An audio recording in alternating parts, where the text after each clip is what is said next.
کته بابا ها، کته بیبی ها، تا 12 وجه وزیر پای تلویزیون است.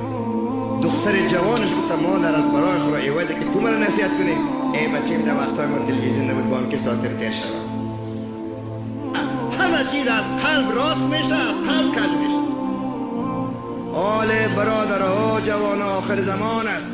با خدا اندکی گریه کنین میلیون ها رحمت برتان از آسمان میریزه. در یک قبرستان گناهگارا اگر یک جوان توبه کننده دفن میشه، صدخا قبر چندین هفته خداوند عذاب نمیکنه. در یک خانه ای که قرآن خوانده میشه چندین همسایه را خدا از بلا نگاه میکنه. در یک جایی که دعا میکنی صدها نفر دعا نکنه، دعای او را به برکت دعای ازی قبول میکنه. این قسم از رحمت الله از برکت قلوب کسانی که قلب کته بابا ها، کته بیبی ها، تا 12 وجه وزیر پای تلویزیون است.